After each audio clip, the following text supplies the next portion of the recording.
నా బిడ్డవి లక్ష్మీ ప్రసన్న, విష్ణువర్ధన్ బాబు, మనోజ్ కుమార్. నిన్ను ఎలా పెంచానురా నేను? అందరికంటే నిన్నే గారాభంగా పెంచానురా.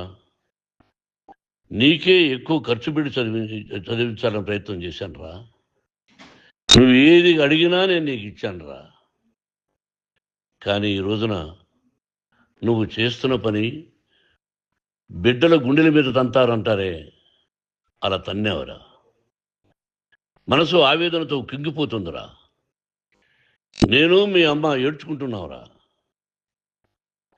జర్నలిజం ఉన్నది లేనిది, లేనిది ఉన్నట్టు రాస్తున్నారా. నువ్వు నన్ను కొట్టడం ఏంట్రా? నా బిడ్డ నన్ను తాకలా. ఇద్దరం ఘర్షణ పడ్డాం కొన్ని కారణాల వల్ల. ప్రతి ఫ్యామిలీలోనూ ఉంటాయిరా ఇవి. లేనివాడు ఎవరైనా ఉంటే ప్రపంచంలో ఒకరున్నారేమో, 1% ఉంటుందేమో. అటువంటి వాళ్ళ ఇంటికి వెళ్ళి కాళ్ళు గడిగి నిద్ర పూసుకోవచ్చు. భారత భాగవత రామాయణాలు చూశావు కదరా. ఏమిటిది? మీ అమ్మ ఎంత కుమిలిపోతుంది ఈ రోజున హాస్పిటల్ చేరింది. నీ వల్ల హాస్పిటల్ చేరుతాను. చూడు మనోజ్, నీకు అన్నీ ఇచ్చిన ఈ రోజున నువ్వు నా గుండెల మీద తనడమే కాకుండా అపకీర్తి తీసుకొచ్చావు. ఏదేదో రాశావు, ఏదేదో చెప్తున్నావు. కొంతమంది జర్నలిస్టులు ఉన్నది లేనిది, లేనిది ఉన్నట్టు రాసే వాళ్ళ తత్వం వాళ్ళకి. ఎందుకంటే టీఆర్పీ పెరగాలి. ఇది వాళ్ళ నైజం. మనం మార్చలేము. వాళ్ళందరి మీద మన కోర్టుకు వెళ్ళలేము. వాక్ స్వాతంత్రం అంటారు, ప్రజాస్వామ్యం అంటారు. ప్రజాస్వామ్యంలో కూడా కొన్ని హద్దులు ఉన్నాయి. ఇది నీకు తెలుసు అనుకున్నా. ఎంత మంచి నటుడివి నువ్వు. నీ భార్య మాటలు విని తాగుడికి అలవాటు పడిపోయావు. వింటున్నావా మనోజ్? ఎవరిని నమ్మాలో ఎవరిని నమ్మకూడదో పరిస్థితి తీసుకొచ్చావు. విద్యాలయాలు ఎంత గొప్పవిరా. మనం 25% కులమతాలకు అతీతంగా ఫ్రీ ఎడ్యుకేషన్ ఇస్తున్నాంరా. క్యాస్ట్ అనేది తీసేశానురా 92లో ప్రాస్పెక్ట్స్లో. నువ్వు చదువుకున్నావురా. అక్కడ చదువుకున్న బిడ్డలు IAS, IPS అయ్యారా.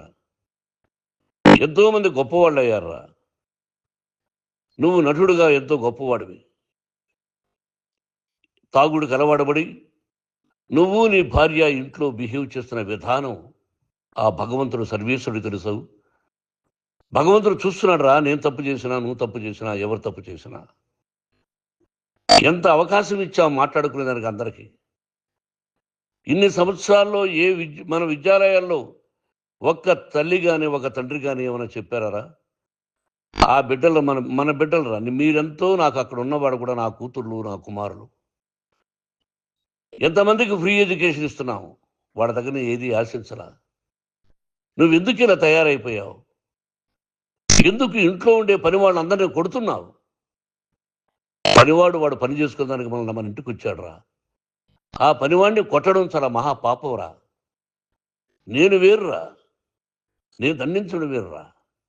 నేనెవరిని ఆ చిన్న వాళ్ళని కొట్టి ఇచ్చేసి చేయలేదురా. సినిమా ఇండస్ట్రీలో మోహన్ బాబు కొడతాడు, తిడతాడు అంటే అది షూటింగ్లో జరిగి ఉండొచ్చేమో. కానీ ఇంట్లో ఉండి 10 సంవత్సరాల నుంచి 20 సంవత్సరాల నుంచి పనివాళ్ళు ఉన్నారు. నేను ఇంట్లో లేని సమయంలో వాళ్ళందరినీ కొట్టి వాళ్ళ ఫోన్ లాక్కొని ఒకడైతే చచ్చిపోవాలి. వాడు పోలీస్ కంప్లైంట్ ఇచ్చి ఉండొచ్చు. నేను వద్దు అని వాడిని బతిమాలాడు. పోలీస్ కంప్లైంట్ కూడా ఇవ్వలా. ఇంకైనా నువ్వు నీ భార్య మారి బయట ఉండండి రా అన్నాను నేను. లేదు డాడీ, తప్పు చేయలేని ఒకసారి వచ్చావు, మళ్ళీ తప్పు చేశావు, మళ్ళీ వెళ్ళావు, మళ్ళీ ఈసారి తప్పు చేయనన్నావు. ఏమండి వీడు తప్పు చేయడం అని మీ అమ్మ చెప్పింది. ఇంట్లో పెట్టుకున్నా.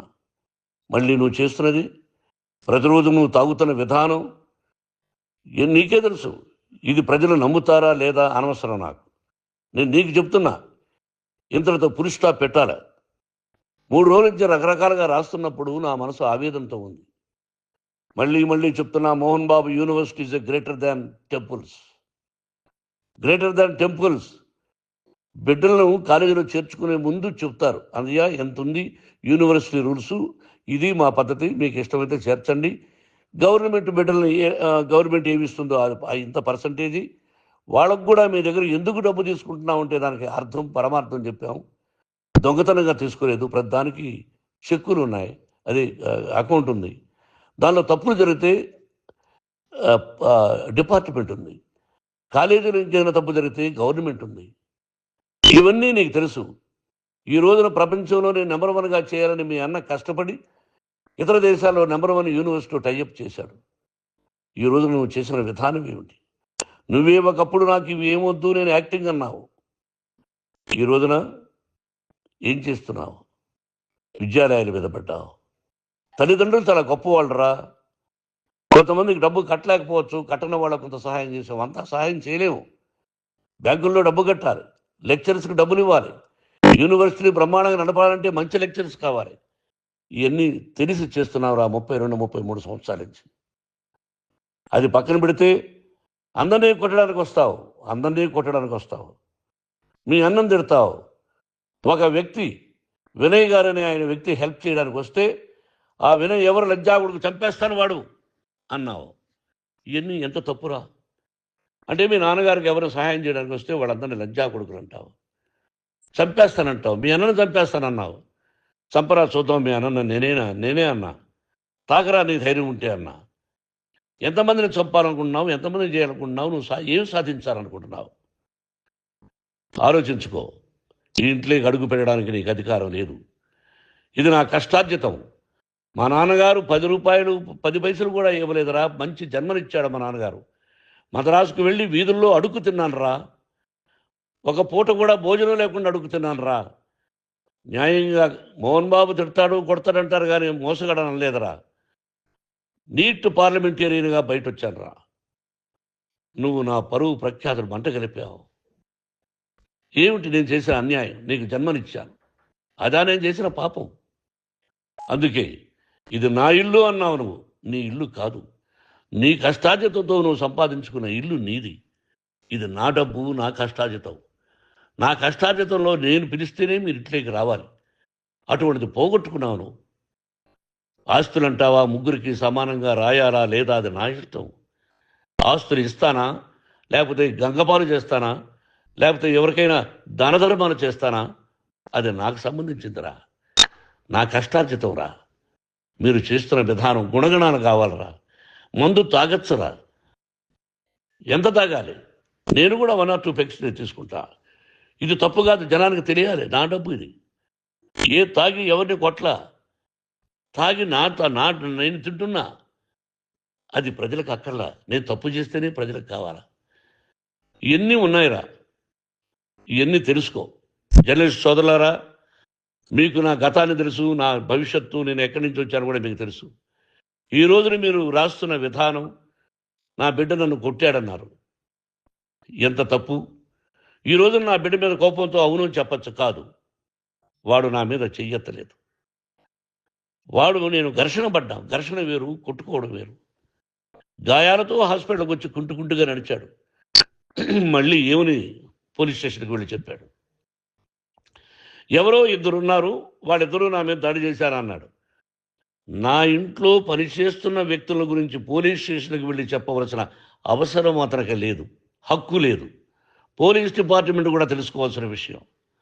నా ఇంట్లో ఉండే వర్కర్స్ మీద నేను కంప్లైంట్ ఇవ్వాలి.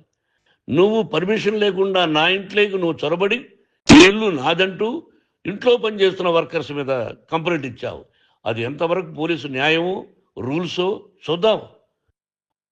పోలీస్ డిపార్ట్మెంట్ ఇంటికి వచ్చింది. వాళ్ళకి రాశాను ఉత్తరం. అయ్యా, నేను సీనియర్ సిటిజన్ని, నాకు రక్షణ లేకుండా ఉంది. నా బిడ్డ వల్ల నా ఇంట్లో నుంచి నా బిడ్డను పంపించేసి ఇది నా ఇల్లని. వాళ్ళు నాకు సమాధానం ఇవ్వలేదు. ఇవ్వకపోగా ఎవరిని పట్టించుకోలేదు. ఇప్పుడు పోలీసు వాళ్ళు వచ్చి ఏమండి రూల్స్ ప్రకారం నా బిడ్డ ఇంటికి రాకూడదంటే మాకు హయ్యర్ డిపార్ట్మెంట్, హయ్యర్ అథారిటీ వాళ్ళు ఫోన్ చేశారు. మీరు ఎవరిని స్టాప్ చేయొద్దండి, బయట నుంచి ఎవరైనా వస్తే వాళ్ళని స్టాప్ చేయండి అన్నారు. 2 రోజుల నుంచి 10 మంది 20 మంది వస్తున్నారు. వాళ్ళు అలా చూస్తూ నిలబడ్డారు. వాళ్ళు ఫోటోలు తీసుకున్నారు. వాళ్ళ మీద మళ్ళీ వదిలేస్తున్నారు. ఎవరిని నిందించాలి?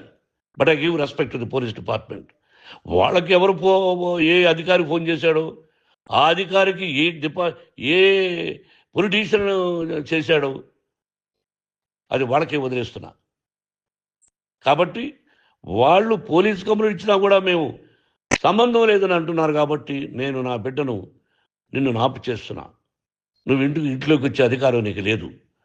నువ్వు వచ్చి నీ బిడ్డను తీసుకెళ్ళు. సంతోషం. నువ్వు రాలేదు, నీ బిడ్డను జాగ్రత్తగానే చూసుకుంటాం. Take care your daughter, that's all. మీ అమ్మ హాస్పిటల్లో అడ్మిట్ అయింది.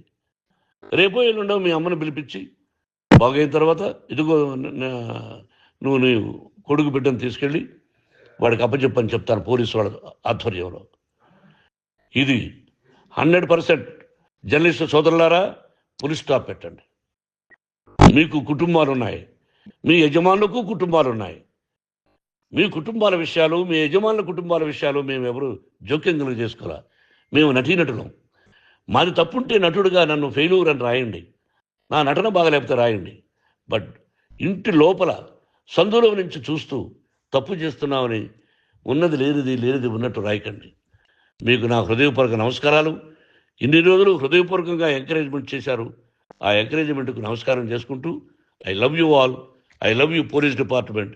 మీరు న్యాయంగా ధర్మంగా నడుచుకోండి, ఎవరికి తొత్తుల్లాగా ఉండొద్దండి అని మనవి చేసుకుంటూ నేను సెలవు తీసుకుంటాను. Thank you very much for all the journalist. ఇక్కడ పులి స్టాప్ పెట్టండి, పులి స్టాప్ పెట్టండి.